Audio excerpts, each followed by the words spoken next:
Então, boa tarde para você que está nos assistindo. Vamos começar a aula de número 6 sobre interpretação bíblica. Hoje queremos falar, nesse começo agora de aula, sobre a parte de lei e depois vamos falar também sobre a parte de poesia.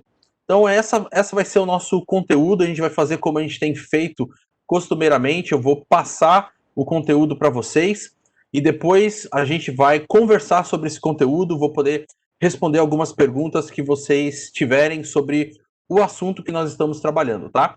Então, fique esperto, fique ligado sobre aquilo que a gente está compartilhando. Já façam aí anotações sobre isso para depois a gente poder conversar e trabalhar esses conceitos. Bom, quando a gente está falando sobre interpretação da lei, primeiro a gente tem que pensar sobre essa questão, a lei, né? Porque o que é a lei?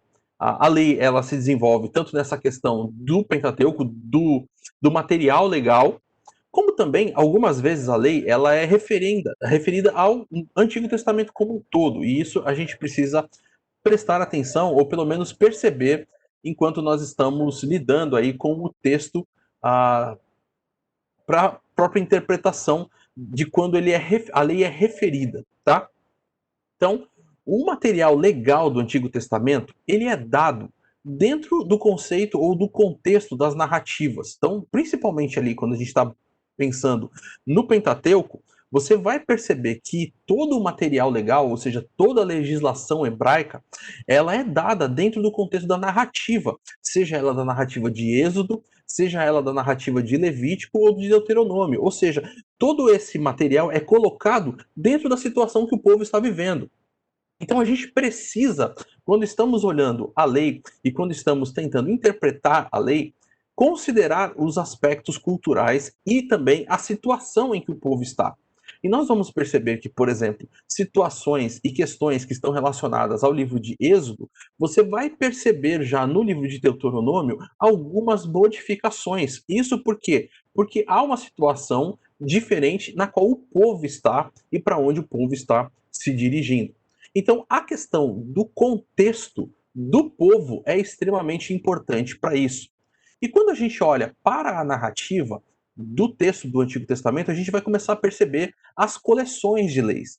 Nós temos basicamente 4, alguns autores colocam 5, tá? Isso vai depender bastante do livro aí de interpretação bíblica que você tiver, ou até mesmo do livro a respeito de questões de cultura do Antigo Oriente, né, do Antigo Testamento que você estiver lendo. Por exemplo, o Roland de Vaux, né, no livro de Instituições de Israel, ele vai colocar 5. A maior parte das pessoas, né, dos teólogos que trabalham com a questão da interpretação bíblica vão colocar 4.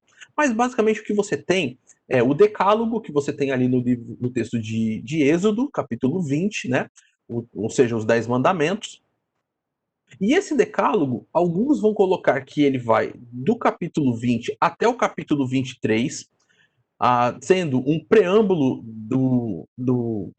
da aliança, tá? Ou seja, dos mandamentos da aliança. Outros vão colocar que ele é o decálogo em si, ou seja, os 10 mandamentos, e depois você tem um código que seja o código da aliança, que vai do capítulo 20, versículo 22, até o capítulo 23. Então, essa é um pouquinho dessa diferença daqueles que dão 4 códigos, né, legais e 5 códigos legais para os israelitas no Antigo Testamento. Depois disso, nós temos o Código Deuteronômico, tá? Que vai principalmente ali dos capítulos 12 do livro de Deuteronômio até o capítulo 26. Depois, o Código de Santidade, que é extremamente importante, no livro de Levítico, capítulo 17, também até o capítulo 26. E o código chamado de Código Sacerdotal, que você tem em alguns livros. Você tem, por exemplo, no livro de Êxodo, capítulo 25 até o capítulo 31. Você tem no livro de Levítico, o capítulo 16. E também algumas partes do livro de Números trazem algumas questões, algumas leis a respeito do sacerdócio, tá? Então, esses são os 4, ou dependendo da percepção, 5 códigos que nós temos de leis do povo de Israel no Pentateuco. o Decálogo, e um pouco mais abrangente, esse Código da Aliança, essa aliança sinaítica, né, essa aliança do Sinai, o Código Deuteronômico, o Código de Santidade e o Código Sacerdotal. E para a gente entender um pouquinho melhor essa questão do Código Israelita de Leis, a gente vai entender um pouquinho sobre os códigos legais do Antigo Oriente Médio. O Código Israelita, né, ou seja, as leis israelitas não foram as primeiras, e eu creio que a maior parte das pessoas conhecem. Isso é só uma parte histórica, e principalmente o último, né, que é chamado de o Código de Hammurabi, é um dos mais conhecidos, mas existem alguns outros. Um deles é o Código de Urakagina, né, ou Urakagina. É um código que tem sido amplamente aclamado como o primeiro exemplo registrado de reforma de governo, tá? Por quê? Porque ele busca alcançar um maior nível de liberdade e igualdade entre o povo. Esse código ele é datado de cerca do ano 2300 antes de Cristo. Então você vê aí já um código, né, uma certa quantidade de leis agrupadas, tentando trazer para o povo um certo grau de liberdade e de igualdade para esse povo. Outro código bastante famoso é o Código de Ur-Nammu, que também é um código mesopotâmio, tá? Esse código é datado de aproximadamente do ano 2050 a.C., 3 séculos mais antigo do que o Código de Hammurabi. É considerado extremamente avançado, né? Porque ele institui multas monetárias, de compensação monetária por danos corporais dentro do seu código. Então já tem aí até uma questão de multa dependendo daquilo que é feito entre as partes, né? Então você vê, já tem aí essas questões sendo bastante desenvolvidas dentro aí do Antigo Oriente. Você tem o código de Esnuna, né? Também é um código já acadiano de cerca de 1800 aí antes de Cristo. Você tem o código de Hammurabi, que é um código babilônio de aproximadamente 1750, né, antes de Cristo. Você tem outros códigos, como por exemplo o código de Lipstadt, que data aí, alguns colocam entre 1870 e 1850 antes de Cristo. Então você tem uma série de códigos legais do Antigo Oriente Médio que nos trazem algumas percepções de como as pessoas, ou como as cidades, né, e como os impérios estavam tentando organizar a população, a sociedade dentro de algum tipo de organização. Porém, é interessante que o Roland de Volks, por exemplo, ele vai nos dizer que esses códigos legais, eles não eram tanto como nós entendemos hoje os nossos códigos. Por quê? Porque os códigos eles funcionam principalmente a nível do magistrado, né, a nível dos juízes. E, então, se acontece alguma coisa, então os juízes devem usar esses códigos legais que nós temos hoje, a Constituição e seja lá o que nós temos, e a partir deles julgar as causas. Ele vai dizer, né, o Roland de Volks, que esses códigos eles serviam muito mais para o benefício do povo na utilização natural do dia a dia do povo do que em si para a utilização dos juízes e dos reis, porque esses geralmente julgavam muito mais de acordo com os seus próprios valores e conceitos, né? E isso é interessante nós observarmos, por exemplo, no próprio texto do Antigo Testamento, quantas vezes é falado sobre a questão da injustiça, né? Questão de suborno ou coisas desse tipo, porque esses juízes eles nem sempre usavam realmente a lei ou esses códigos que estavam usando. Isso, pelo menos, aí é a forma como o Roland de Volks traz, tá? Então, era a forma como as pessoas, né, que estavam ali no seu cotidiano usavam para advogar ou para resolver questões do dia a dia que elas estavam lidando. Como então vai funcionar a lei em relação ao Antigo Testamento? Bom, em primeiro lugar, nós temos aquilo que nós chamamos de a Torá ou o Pentateuco, tá? Esse é um material legal realmente daquilo que nós temos do texto israelita, né, do texto bíblico. E ele basicamente está escrito, como já falei, dentro desse material narrativo que nós temos. Então, conforme o povo foi desenvolvendo, conforme o povo foi caminhando em direção à Terra Prometida, conforme o povo foi, inclusive, no seu relacionamento com Deus, no seu relacionamento com a liderança, crescendo e se desenvolvendo, esses códigos, né, e essa lei de Deus foi também sendo acrescentada e modificada à luz das necessidades que o povo tinha ali naquele momento. Então, os israelitas tinham que ter uma certa percepção a respeito da lei. Qual ela? Eles deveriam guardar a lei como evidência da lealdade a Deus. Isso é aquilo que, inclusive, no Novo Testamento também é mencionado por Paulo, como, por exemplo, lá no livro de Romanos, naqueles capítulos 9, 10 e 11, quando ele mostra que, na verdade, os judeus não souberam viver o seu relacionamento com Deus.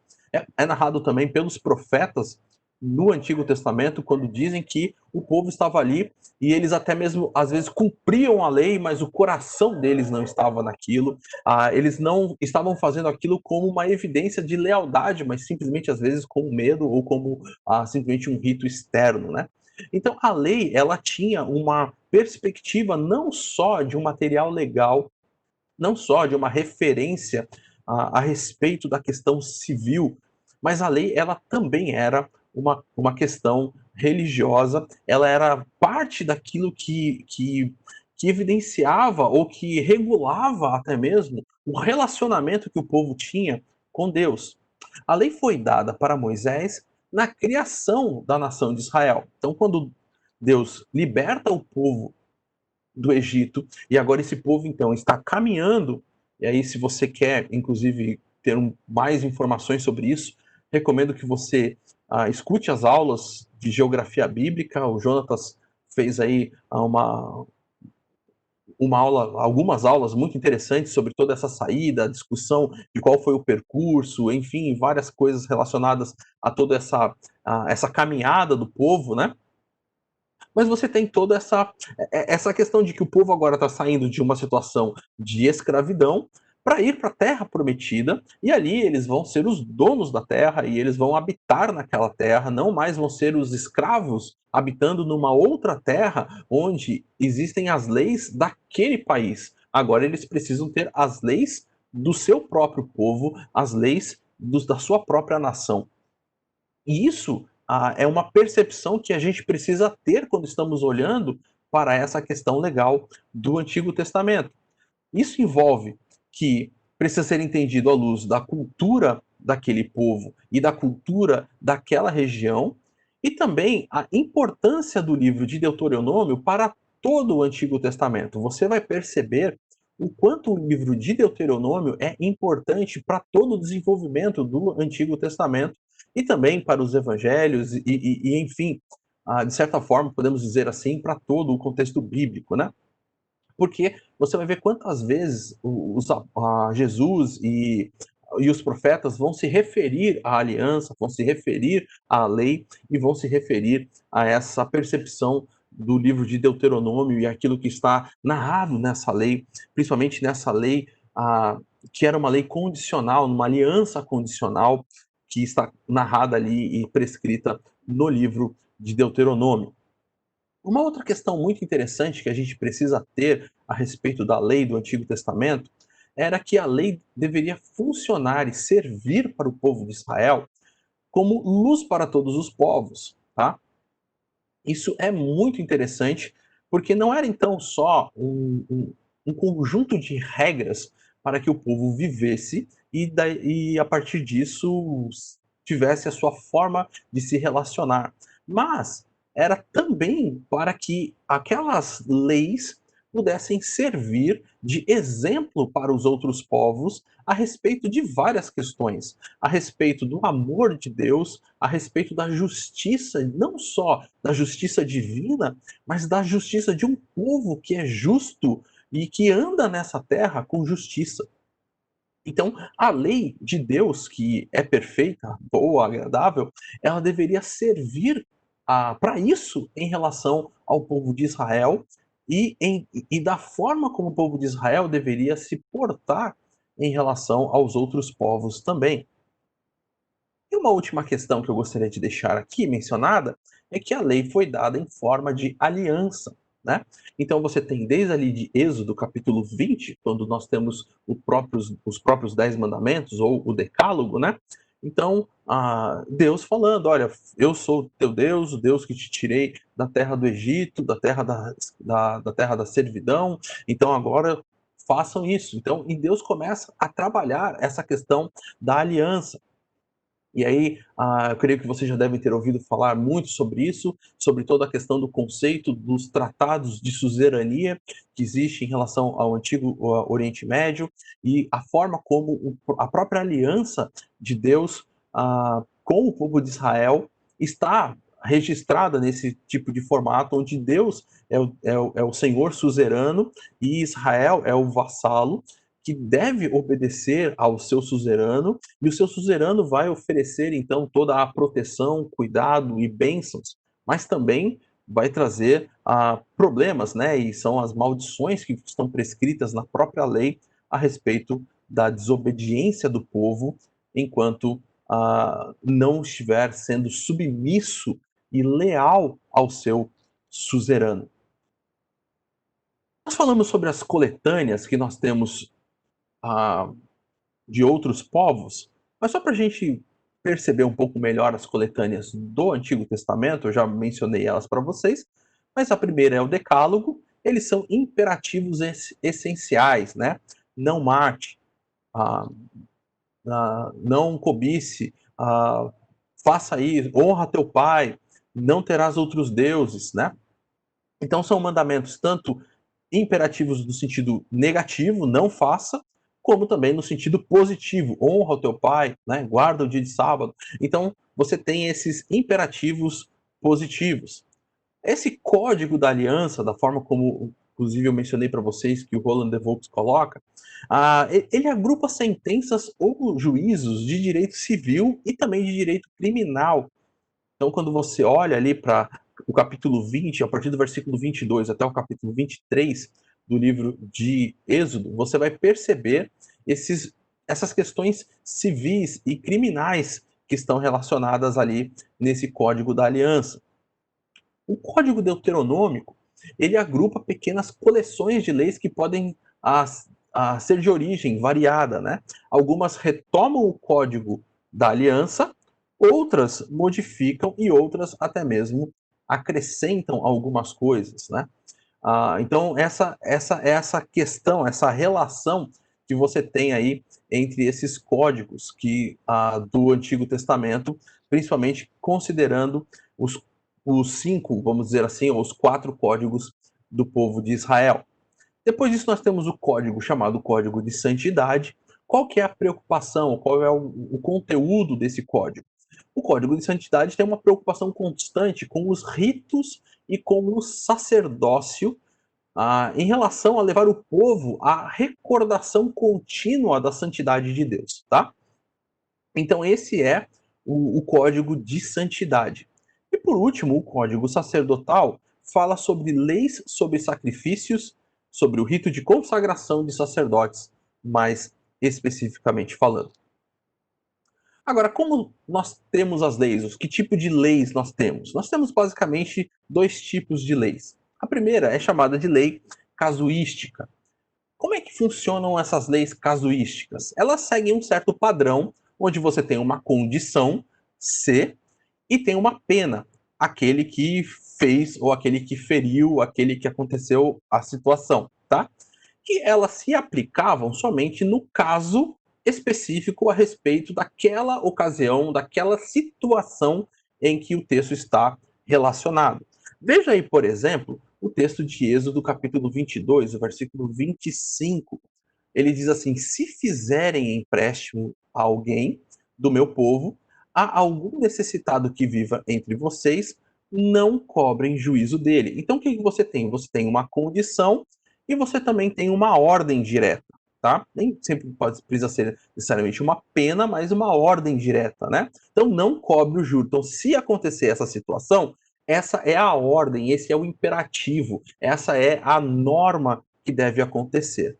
Veja um pouquinho mais para frente, se tomarem como garantia o manto do seu próximo, devolvam-no até o pôr do sol. Então essas leis casuísticas, né, que envolvem aí situações, ah, você vai perceber que elas não foram renovadas no Novo Testamento.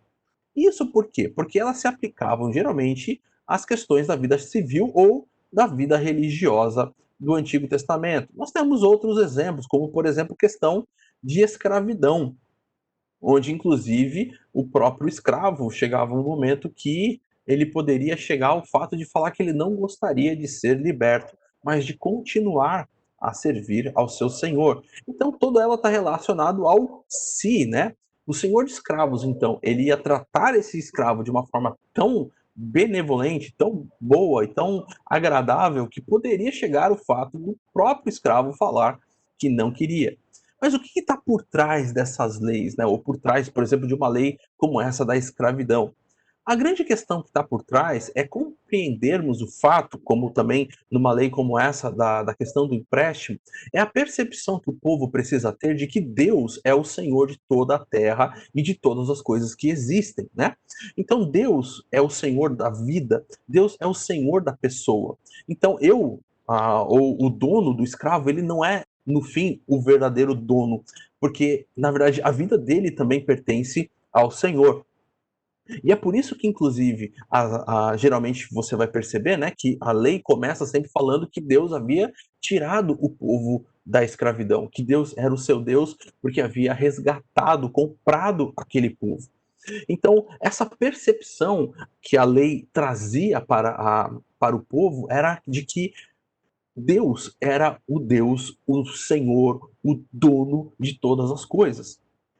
Então, que o cidadão, que a pessoa que está vivendo ali em Israel, vivendo debaixo da lei de Deus, deveria se relacionar com os seus demais nessa percepção e nessa visão de que tudo que ele está fazendo deve ah, ah, se reportar, deve lembrar que o Deus soberano está acima de tudo e ele precisa sempre compreender que Deus que é o fim, né, de todas essas coisas, tá?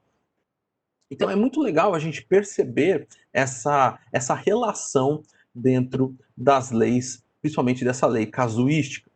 Um outro tipo de lei, que eu falei que eram duas, é a lei incondicional. Você vai ter várias formas de chamar essa lei. Alguns trazem como lei absoluta, outros trazem até mesmo como lei apodítica, tá? Mas a grande questão dela é que ela era incondicional. Ela não estava relacionada a uma situação, caso fosse assim, ou se, né? Por quê? Porque elas não apresentam uma descrição, mas emitem ordens absolutas e gerais, tá? Então, elas primariamente lidam com questões morais e também com coisas religiosas, tá?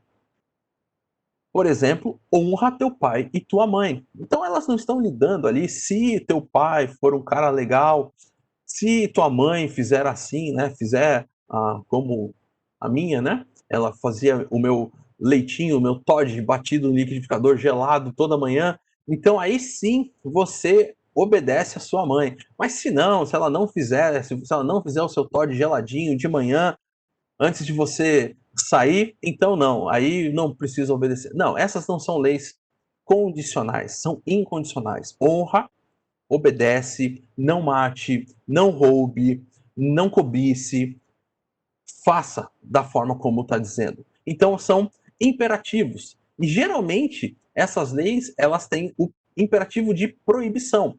Não é unicamente, tá? Como eu falei, honra teu pai e tua mãe tem um imperativo positivo. Mas geralmente elas estão no imperativo de proibição. Não mate, não roube, não minta, não faça, tá?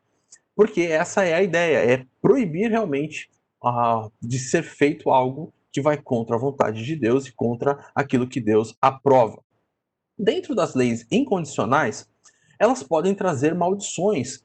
Principalmente ali dentro do livro de Deuteronômio, você vai perceber muito isso, onde essas leis vão trazendo ali problemas, né, maldições mesmo para aquele que desobedece à lei de Deus, porque Deus realmente quer que o seu povo o obedeça o tempo todo e em todas as coisas. E um outro tipo também que é muito comum dentro das leis incondicionais é a chamada da lei do particípio. O que vem a ser essa lei do particípio?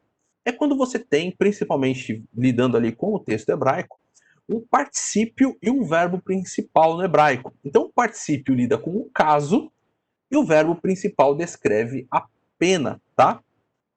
Então, devemos lembrar que esses textos eles estão ligados aí dentro dessas questões daquilo que estava relacionado ao povo de Israel e ao Antigo Oriente Médio. Então, você tem, por exemplo, dentro dessa questão, se fizer tal coisa, então a pessoa deve morrer, né? Então, você tem aí, às vezes, quem ferir o próximo vai, quem matar o seu próximo vai também ter que morrer.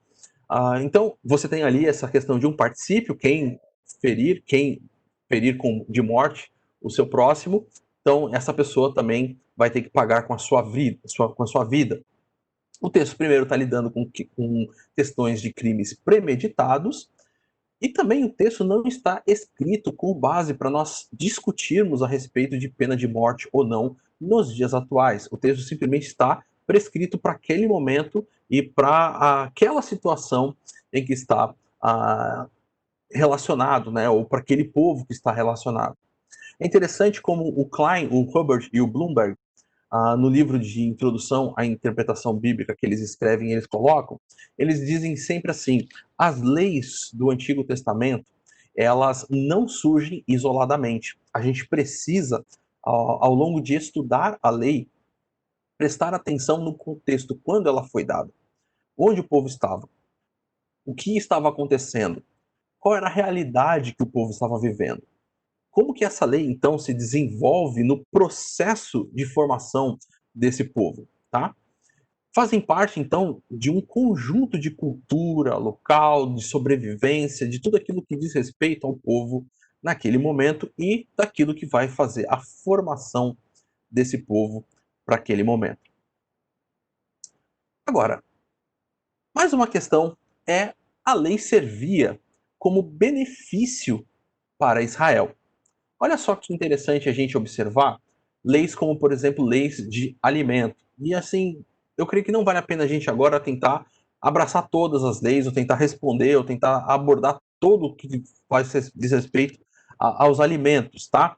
Eu acho que em relação a isso, vale a pena você pegar um livro sobre comentários culturais e coisa assim, mas quando a gente está levando em consideração, por exemplo, uma lei alimentar do Antigo Testamento, a gente precisa levar em consideração algumas questões. Por exemplo, proteção contra doenças e também questões religiosas de cultos pagãos nos quais o contexto do povo de Israel está inserido.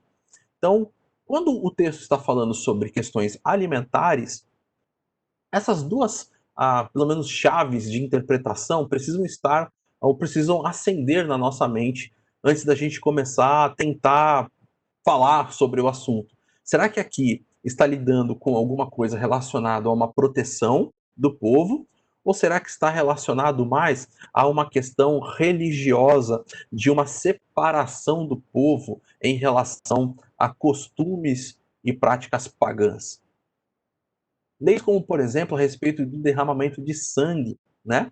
Como, por exemplo, você vai ter lá em Êxodo capítulo 29, versículos 10 e 12. Vale a pena a gente dar uma olhada aí, se você tem o seu texto. Estou abrindo aqui o meu. Êxodo 29, versículos 10 a 12, diz assim: Mandarás trazer o novilho diante da tenda da revelação, e Arão e seus filhos colocarão as mãos sobre a cabeça do novilho. Matarás o novilho em sacrifício diante do Senhor, à entrada da tenda da revelação. Depois pegarás um pouco do sangue do novilho e o passarás com o dedo sobre as pontas do altar. Todo o restante derramarás à base do altar. Então, leis sobre essa questão do derramamento de sangue.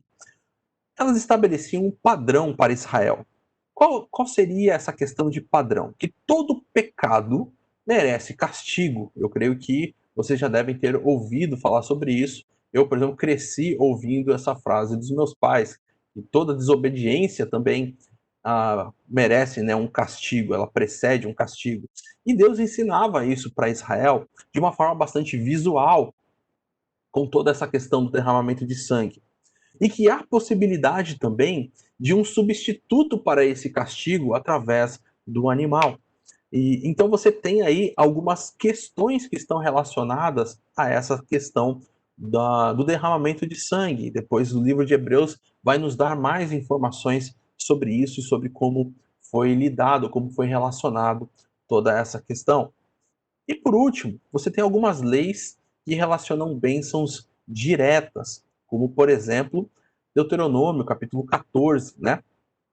Versículos 28 até o versículo 29. Se você tem aí o seu texto também, vale a pena dar uma olhada. Deuteronômio, capítulo 14, os versículos 28 e o versículo 29. Diz assim: Ao final de cada 3 anos, tragam todos os dízimos da colheita do terceiro ano, armazenando-os em sua própria cidade, para que os levitas, que não possuem propriedade nem herança, e os estrangeiros, os órfãos e as viúvas que vivem na sua cidade venham comer e saciar-se, e para que o Senhor, o seu Deus, os abençoe em todo o trabalho das suas mãos. Olha só que interessante, leis que estão relacionadas diretamente a uma bênção de Deus. O fato de você vai obedecer a isso, você vai trazer essa, essa parte, né, essa porção a respeito da colheita, e essa colheita vai servir de bênção para as pessoas, e também Deus vai estar olhando para tudo isso e vai abençoar a vida daqueles que estão obedecendo a ordem de Deus. Para a gente finalizar essa questão das leis, eu gostaria de trazer alguns princípios que o Fee e o Stuart, do livro Entendes o que Lês, eles trazem sobre a lei, coisas para a gente lembrar e deixar gravado no nosso coração quando estamos lidando com ela. Em primeiro lugar, a lei é palavra inspirada de Deus. Então, quando a gente está lidando com a lei, algumas pessoas, não, essa lei é palavra inspirada. Guarde isso no seu coração. Então, quando você está lendo o Antigo Testamento, o Novo Testamento, toda a Bíblia é inspirada por Deus e ela é útil para correção. E você precisa, então, aprender a desenvolver a leitura e a boa interpretação desses textos. A lei é base da aliança que Deus fez com o povo dele, com o povo de Israel. E isso é muito importante você também lembrar que todo esse texto está gravado e cravado dentro desse contexto dessa aliança. E é por isso que ele é tão importante e é por isso que ele é tão mencionado ao longo não só do Antigo Testamento, mas também do Novo Testamento. Veja, enquanto você está lendo a lei, a justiça, o amor e os altos padrões divinos que Deus tem para o seu povo durante todo o tempo. Então, não só para o povo de Israel, quer seja no tempo do deserto ou na terra prometida, mas para nós hoje, Deus sempre tem justiça, amor e altos padrões a respeito da forma como nós devemos viver. A lei não é abrangente para nossos dias, no sentido de que ela não trata sobre todos os assuntos, né? Então, se eu quero achar alguma coisa que fala sobre. Talvez você não vai achar. E talvez nem vai achar coisa que se aplique diretamente tão forte assim. Então, não fique tentando, né, achar pelo em ovo quando você está olhando a lei do Antigo Testamento. O problema, geralmente eu falo isso com os alunos aqui do seminário, é que a gente, quando começa a achar demais, a gente fica tão fissurado ali, tentando achar o pelo em ovo, que acaba caindo um pelo do cabelo, e né, ou da barba, sei lá, e aí você olha lá, cai em cima do ovo e fala, tá aqui, achei o pelo no ovo. Cuidado, cuidado com a forma como você está olhando ali o texto, porque você pode acabar achando coisas que não estão ali, tá? Então ela não é totalmente abrangente para os nossos dias, mas ela é tudo aquilo que o povo de Israel precisava para viver de acordo com a vontade de Deus no tempo que eles estavam vivendo. E não espere que toda a lei seja citada no Novo Testamento, tá? Não há necessidade disso, tá? Não há necessidade da gente ficar esperando que todos os versículos, né, os 613, se não me falha a memória, mandamentos que existem no Antigo Testamento, no Pentateuco, sejam todos eles novamente citados no Novo Testamento. Não há essa necessidade. Nós sabemos que muito foi vivido ali em Jesus e que, por exemplo, hoje nós não precisamos mais da questão do sangue dos cordeiros e tudo, porque temos isso já em Jesus, mas não há necessidade de um Novo Testamento citar novamente todos esses textos, porque simplesmente não estavam vivendo essa mesma realidade e não estavam vivendo essa mesma aliança agora que estava sendo repetida para eles. Então, o texto não é o mesmo.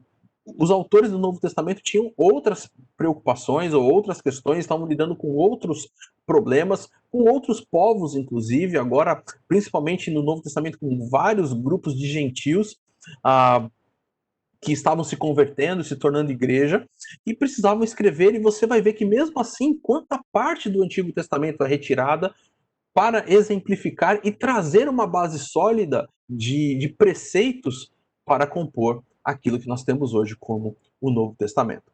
Então, quando você está olhando, né, para a lei, pense nessas questões e consiga olhar com um olhar mais bem apurado para aquilo que a lei realmente significa e pode significar para você. Vamos dar uma parada então? Vamos pensar aqui em algumas, talvez, perguntas que possam surgir? Relação entre leis antigas e a Torá. Você vai perceber que algumas dessas leis antigas, né, elas, inclusive tem algumas pessoas, né, alguns teólogos que vão dizer que, na verdade, a própria lei da aliança é uma cópia, né, dessas leis antigas, principalmente aqueles que não defendem uma visão de uma inspiração bíblica. Por quê? Porque essas leis, elas estão muito condizentes com muita coisa que você tinha ali no Antigo Oriente Médio, até com essa questão, por exemplo, do olho por olho, dente por dente, ou coisas desse tipo, tá?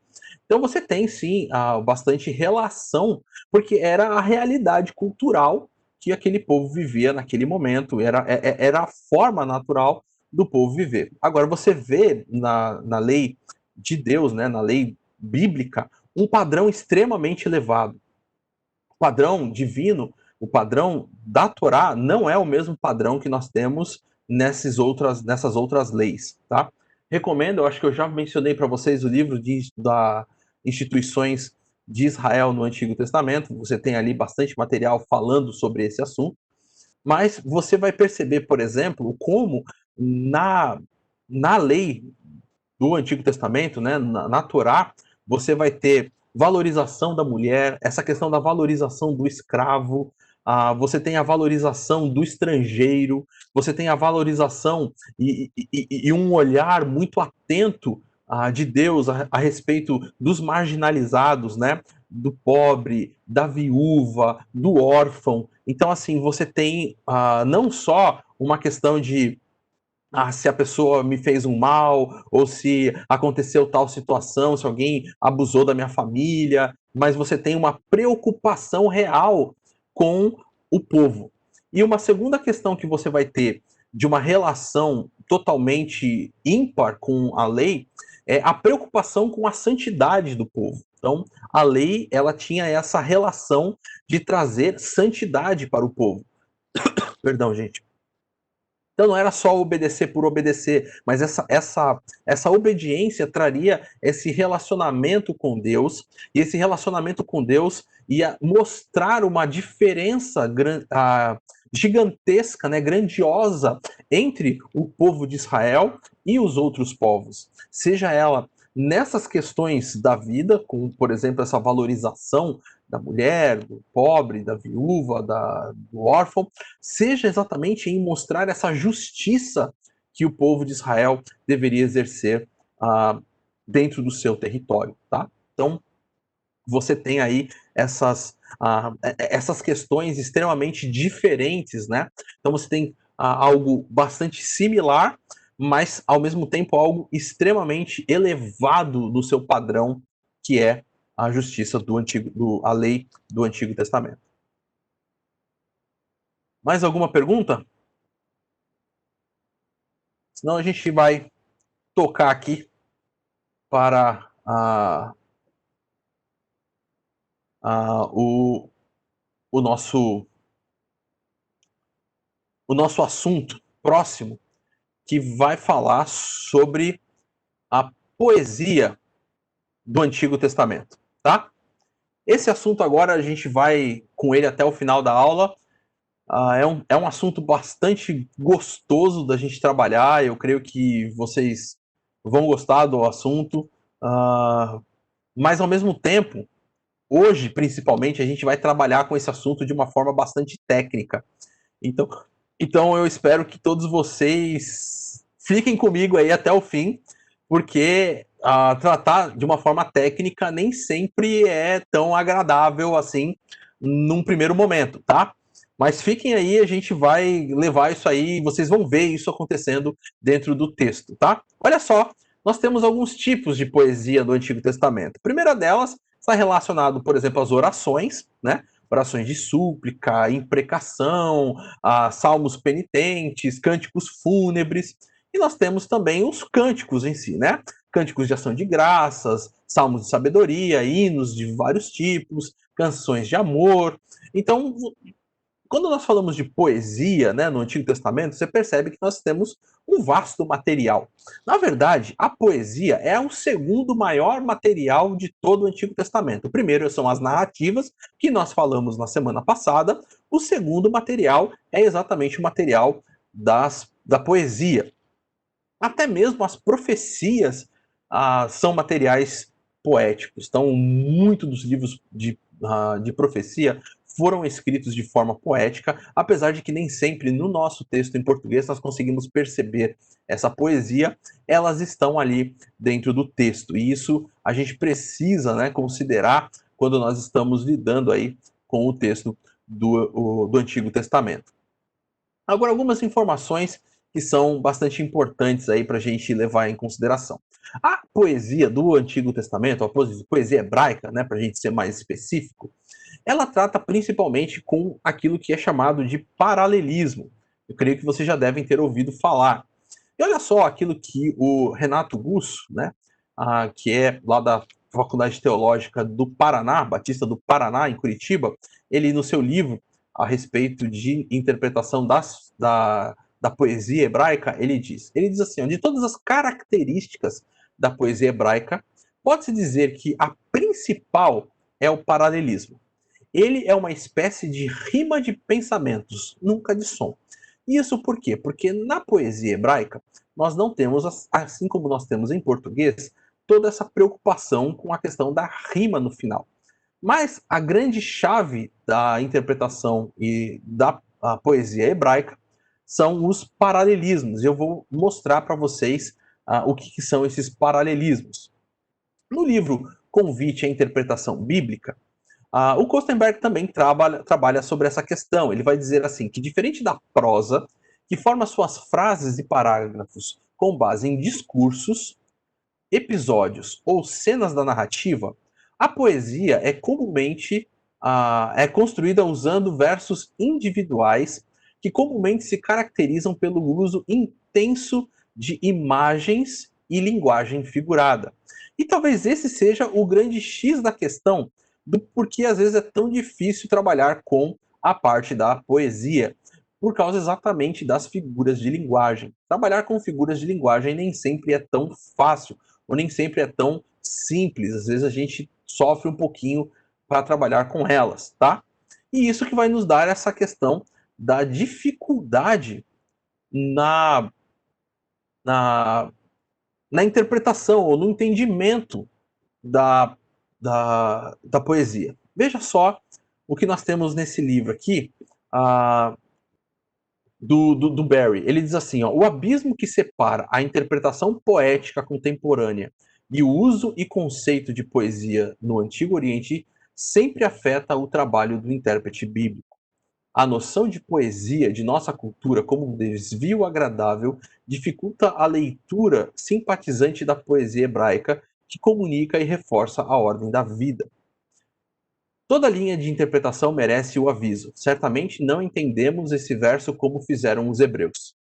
Este problema relaciona-se mais à hermenêutica em geral do que à interpretação da poesia. Então, o que você tem aqui? Ele está falando sobre esse problema, né? De que nós precisamos olhar e falar assim: será que realmente eu entendi aquilo que o texto está propondo? Será que eu fiz aquilo que os hebreus realmente entenderiam, né? A minha interpretação e entendimento do texto chegou àquilo que os destinatários originais entendiam do texto? E na poesia, nós temos essas questões porque está falando sobre figuras de linguagem. E você talvez, dentro de um país como é o nosso, tão grande, já deve ter passado por problemas relacionados a isso se você foi para uma região diferente da sua, onde você usa expressões ah, corriqueiras do seu dia a dia, mas que quando você chega num outro lugar, elas são entendidas talvez de uma forma um pouco diferente do que são no lugar onde você mora na- naturalmente. Então, quando a gente está lidando com essa questão da figura de linguagem, do paralelismo, nós podemos entender o paralelismo de duas formas mais objetivamente. Ele pode ter uma posição chamada de posição direta ou de posição quiástica, tá? O que vem a ser essas posições? O paralelismo em relação à sua posição. O paralelismo direto é quando a ordem das ideias é a mesma nas duas linhas. Lembra que a prosa ela escreve em discursos, a poesia em versículos ou em pedaços mais individuais, né? E olha só, você tem aí, por exemplo, o texto de Salmo 73:2, onde diz: "Quanto a mim, quase me resvalaram os pés. Pouco faltou para que se desviassem os meus passos." Então, quase me resvalaram os pés, que se desviassem os meus passos, eles estão em relação ao texto de uma ordem chamada de ordem direta. O paralelismo está direto. Ambos estão no final das duas sentenças, que é diferente do que você tem no outro quadro, que é o quiástico, que ele vai funcionar em formato de X. A ordem das ideias é invertida. Olha só o versículo de Salmo 69:5. Tu, ó Deus, bem conheces a minha estultícia, e as minhas culpas não te são ocultas. Então, a minha estultícia está ligada com e as minhas culpas. Na primeira linha, a minha estultícia está no final.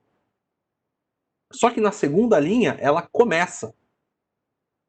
Na primeira linha, tu, ó Deus, bem conheces, está no começo.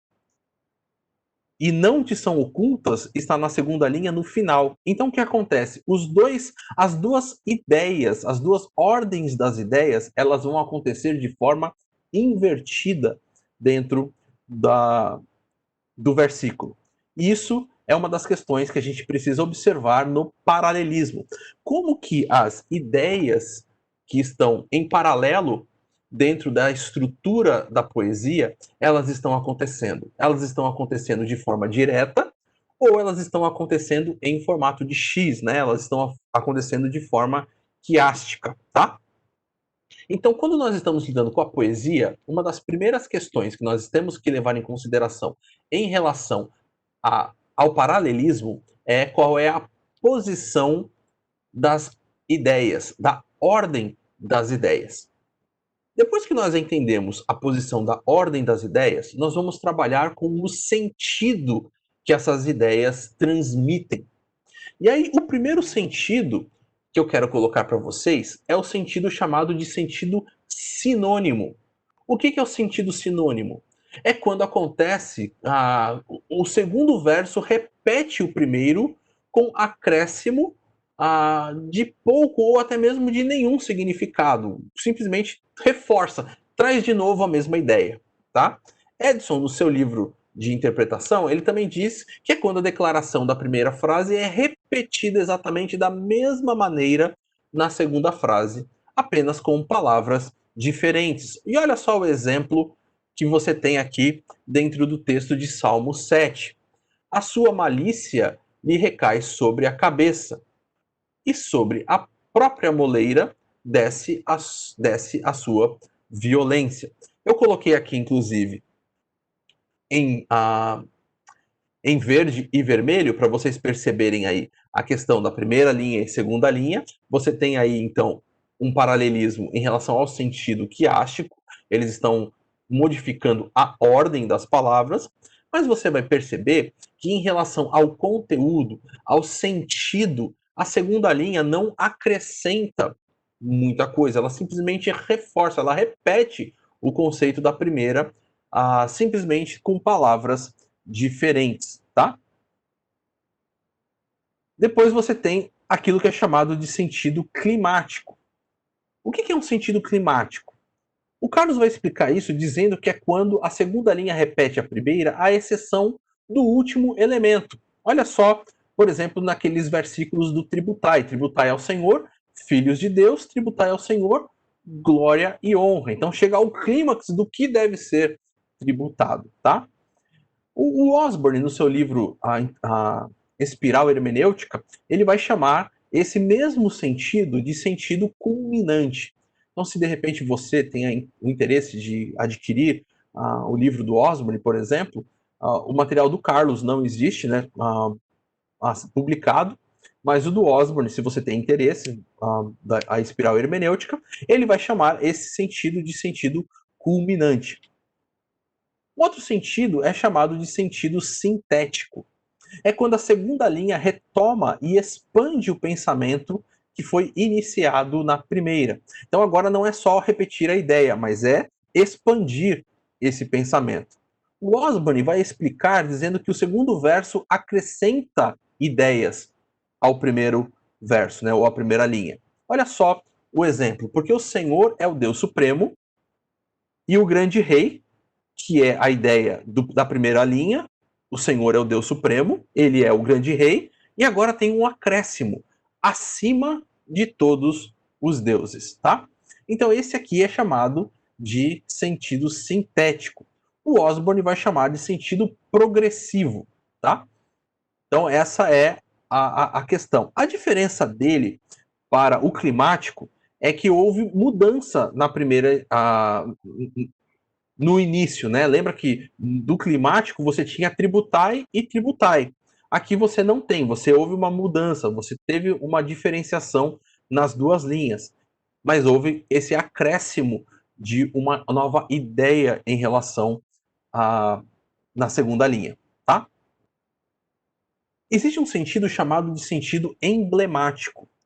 É quando uma das linhas apresenta a ideia central e a outra ilumina com uma imagem ou com uma figura de linguagem.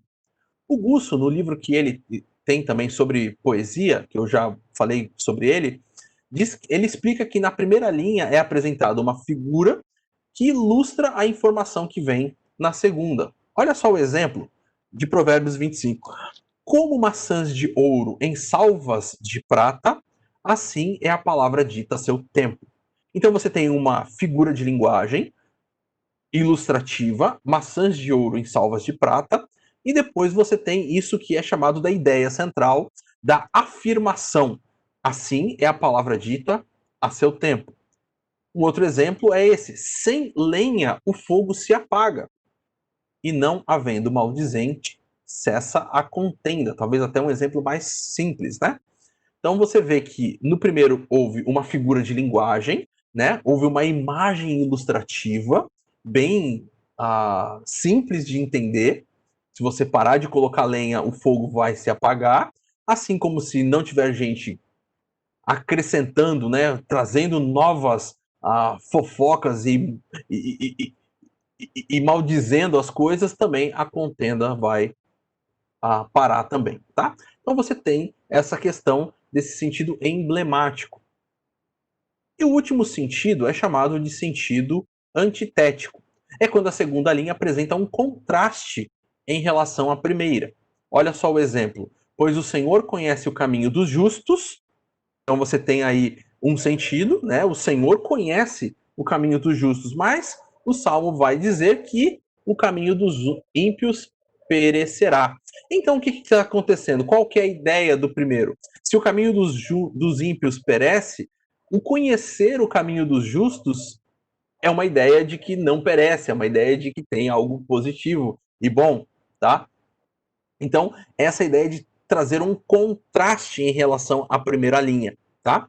Então, conhecer ali o caminho dos justos está exatamente num ponto contraditório, ou seja, fazendo um contraste em relação ao aquilo que vai perecer o caminho dos ímpios.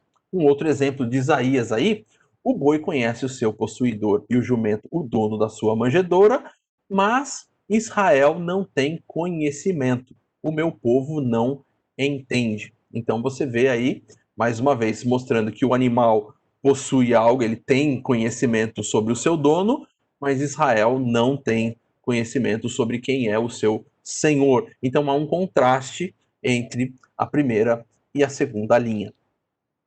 Então nós vimos que quando nós estamos lidando com paralelismo, ele pode ter um sentido, ou seja, ele pode ser direto ou quiástico, e ele pode. Sentido não, direção, né? Ele pode ser ou direto ou quiástico, e ele pode ter os sentidos. E aí nós vimos esses vários sentidos que o paralelismo pode ter dentro dessas várias questões que você está lendo o texto. E essas pequenas percepções, elas ajudam muito a gente a compreender o texto e a fazer e a mudar essa chavinha na nossa cabeça de entender melhor aquilo que o texto está tentando nos explicar. Agora, como foi mostrado para vocês, muito daquilo que está em figuras de linguagem. Nós precisamos, então, entender essas figuras de linguagem. E o que eu recomendo para vocês? Porque eu vou apresentar aqui figuras de linguagem, e de certa forma vai ser algo bastante rápido, mas você pode adquirir, e eu recomendo um livro bem simples, chama Formas Literárias da Bíblia, tá? Eu posso colocar até mesmo para você aqui, eu creio que para quem vai receber aqui o PowerPoint, você já vai receber no PowerPoint os. ah, você vai receber no PowerPoint o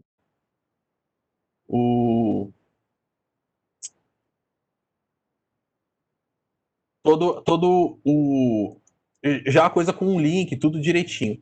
Para você que está nos acompanhando, eu vou colocar para você aqui no chat o link para você poder ter o livro, tá? Para você de repente, se você quiser comprar o livro, você pode adquirir esse livro aí para você, né? Um livro muito interessante, um livro muito bacana para você ter. É um livro bastante simples, fino. Tem 190 páginas aproximadamente, é um livro bem curtinho, mas ele vai falar sobre todas essas formas literárias, todas essas figuras de linguagem e vai dar exemplos delas, tá? Para que depois você possa se aprofundar um pouquinho mais a respeito desse assunto e de repente desenvolver um pouco mais sobre essa questão, tá? Então, a gente desenvolvendo, caminhando um pouquinho mais agora sobre isso, o que eu quero mostrar para vocês? Existe uma certa classificação das figuras. Quais são essas classificações? Primeiro, você tem as figuras chamadas de figuras de comparação. Quais são as figuras de comparação? A símile, a metáfora e a hipocatástase. Existem mais? Existem, mas eu vou falar sobre essas três, porque eu creio que já vai ser bastante suficiente em relação àquilo que a gente precisa nesse contexto, tá? E as figuras de substituição. Nós vamos falar sobre a metonímia e a sinédoque, tá? Opa, esqueci de colocar para vocês aqui, tá? Então, nós temos as figuras de comparação e as figuras de substituição. Qual que é a ênfase da figura de comparação? A ênfase da figura de comparação recai na semelhança. A ênfase da figura de substituição recai numa relação entre o sujeito e a palavra que foi utilizada. Então, você tendo essa informação em mente, já é bastante importante para você tentar desenvolver os seus estudos aí a respeito das figuras de linguagem. Eu vou mostrar para vocês o que são cada uma dessas figuras e como você pode entender melhor cada uma delas. Olha só, por exemplo, a símile. O que é uma símile? A símile é uma comparação explícita entre duas coisas ou seres de natureza distinta e que possuem algo em comum. Quase sempre, a símile é denunciada pela presença da conjunção confirmativa como. A símile é uma comparação por semelhança. Então, nós primeiros vamos falar sobre essas figuras de comparação. Olha só o Salmo capítulo 1, versículo 3. Pois será como a árvore plantada junto à ribeira de árvores. Então, o que você tem? O sujeito. Quem é o sujeito? Aquele que estuda fielmente a lei, né? Ele é esse sujeito. Qual é a coisa comparada? Uma árvore à beira dos rios, aos ribeiros de águas. Então, qual é a ideia comum? Talvez aí uma ideia de saúde, vitalidade, força, porque a água, a árvore que está ali, ela recebe todos os nutrientes e tem todas essas coisas. E qual o sentimento? O sentimento de inveja ou de necessidade do ímpio em relação a ele, porque ele é alguém que tem todas essas coisas, tá? Então, lembrando ali do texto, é essa questão, pois ele é aquele que medita, né, na lei, ele é como uma árvore plantada junto a ribeiro de águas. Ele é alguém firme e forte, tá? Olha só a figura de comparação chamada metáfora. O que é uma metáfora? É uma comparação afirmada entre duas coisas ou seres distintos em natureza, mas que possuem algo em comum. Então, a metáfora é uma declaração de que uma coisa é ou representa a outra. É uma comparação por representação. Na metáfora, a conjunção como não está presente. Veja só o exemplo de Salmo 84. O Senhor Deus é sol e escudo. Veja, é uma afirmação a respeito daquilo. Então, quem é o sujeito? O Senhor Deus. Qual é a coisa comparada? Sol e escudo. Qual é a ideia comum? Proteção. Isso porque nós temos ali dentro dessa situação aquela relação de que o escudo ele não servia só para segurar, né, para se defender, mas ele também refletia o sol e cegava a outra pessoa enquanto estava ali nessa luta. Então ele traz um sentimento de segurança e de confiança. Então o Senhor é sol e é o escudo. A ideia de que também para lutar você tem que lutar durante o dia, enfim, várias coisas aí, a gente não tem tempo para desenvolver todas as questões. Figura de comparação hipocatástase. É uma declaração que implica uma comparação entre duas coisas ou seres de natureza distinta, mas que têm algo em comum.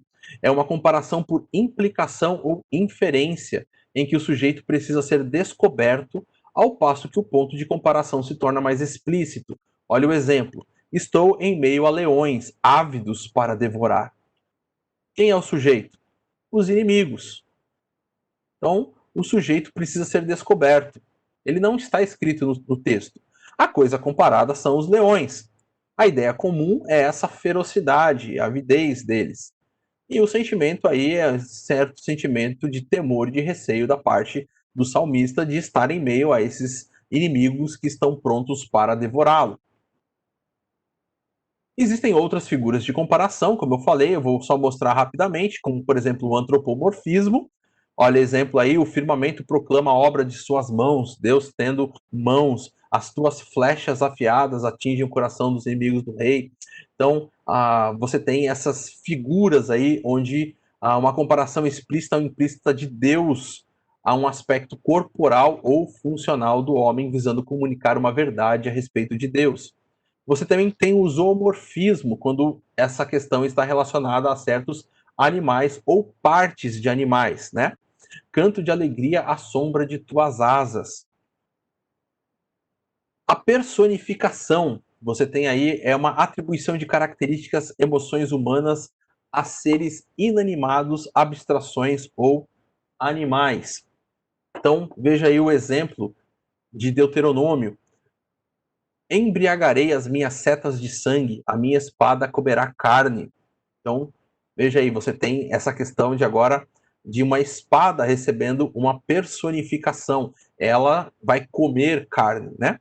Então, você tem aí sujeito às setas de sangue, você tem a comparação humana estar bêbado, usando a primeira parte ali. O pensamento é o de encharcar, e o sentimento de um temor. Vale a pena você ver o contexto para poder entender melhor toda essa ideia. Outras figuras de comparação, você tem a parábola, que é uma símile alongada. Você tem a alegoria, não como método hermenêutico, mas como um estilo literário, é uma metáfora ou hipocatástase alongada. E você tem os símbolos, tá? Sobre as figuras de substituição, nós vamos começar com a metonímia. O que é uma metonímia? Então, essa palavra é derivada do grego metá, mais ônoma, indicando mudança no nome ou substantivo. Metonímia é a substituição do que se quer indicar por outra palavra sugestiva. Em português, nós usamos isso várias vezes. Tem aí alguns exemplos para vocês. Olha só, o Palácio do Planalto afirmou que isso é uma indicação de que o presidente fez algum tipo de comunicado. As joias da coroa, indicando as joias da rainha, né? Caia o seu sangue sobre as nossas cabeças, indicando culpa ou castigo. Então você tem essas figuras de substituição, quando você substitui algo por um outro substantivo que você quer trazer. Então, quais são os tipos de metonímia que existem no texto bíblico? Um deles mais comuns é a metonímia da causa. Nesta figura, o autor utiliza a causa para descrever o efeito. Olha só que interessante. Pela boca de duas ou três testemunhas se estabelecerá o fato. A causa apresentada é a boca, muito frequente a indicação do instrumento, e o efeito desejado é o depoimento oral ou testemunho. Então, por causa do testemunho de duas ou três testemunhas, se estabelecerá o fato. É um tipo de uma figura de linguagem onde foi substituído o quê? Foi substituído a causa para descrever o efeito que ela traz, né? Ver mais um aqui. A metonímia do efeito, quando você faz o contrário, o autor utiliza o efeito para indicar a causa que produz. Olha só. Também te dei para seres a minha salvação. Isaías 49:6. Qual o efeito declarado? A salvação. Qual é a causa a comunicar? O Salvador.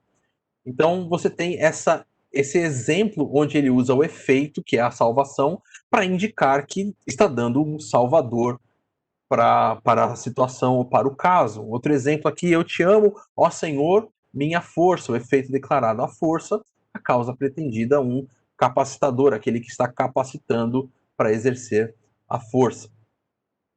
Nós temos a metonímia, chamada também de metonímia do adjunto. Então, nessa figura, o autor substitui aquilo a que quer se referir por uma circunstância ou qualidade a ele inerente, ou seja, adjunto, tá? Veja só, o cetro não se apartará de Judá. O adjunto declarado é o cetro. Qual é o sujeito que está pretendido? A liderança, a autoridade. Então, isso é a metonímia que é chamada de metonímia do adjunto. Quando você substitui aquilo a que se quer referir por uma circunstância ou qualidade que está referente a ele, tá? Você também pode fazer a metonímia do sujeito, quando você faz o oposto. Você declara o sujeito, olha só, o autor substitui o conteúdo ou os habitantes de um lugar pelo recipiente do lugar. Veja só, bendito o teu cesto e a tua amassadeira. Qual é o sujeito? O recipiente, o cesto ou a amassadeira. Qual é o objeto a comunicar? Que ali tem pão. Outro exemplo aqui, ó, a Etiópia corre a estender mãos cheias a Deus. Qual é o sujeito local? A Etiópia. Qual é o objeto a comunicar? Os habitantes daquele lugar, os habitantes da Etiópia. Então, são metonímias também, são figuras de linguagem de substituição. Outro tipo de figura de linguagem bastante comum é chamado de substituição, é a sinédoque.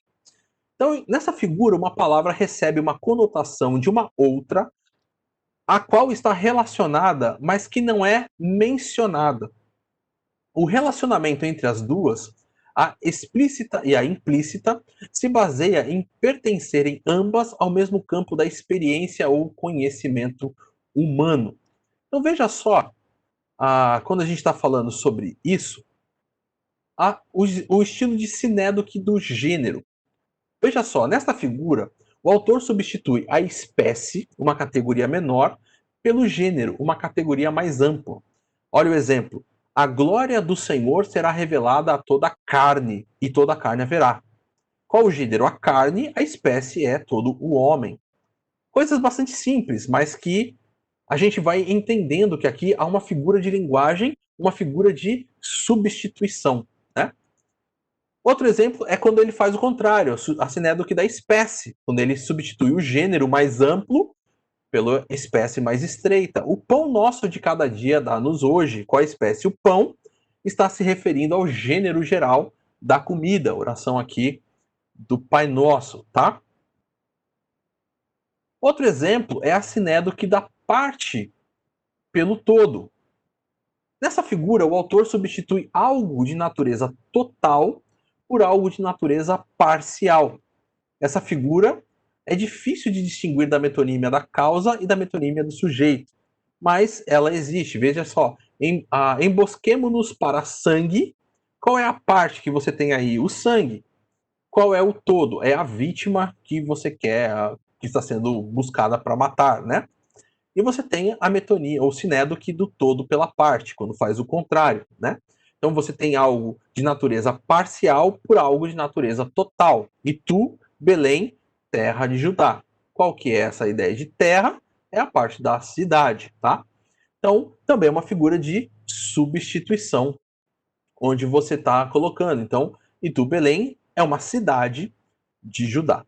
Então veja aí que a gente pôde trabalhar ou pôde dar uma olhada bastante panorâmica sobre as figuras de linguagem que nós temos em todo o Antigo Testamento, ou nessa ideia de figuras de linguagem da poesia hebraica. Queridos, eu sei que é bastante coisa, mas vale bastante a pena aqui a gente ver ou perceber isso aí.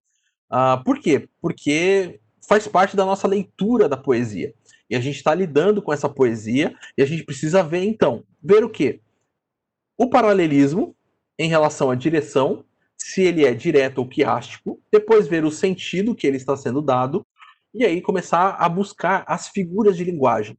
E aí tentar observar se essa figura está fazendo uma comparação com algo ou está fazendo uma substituição de algo.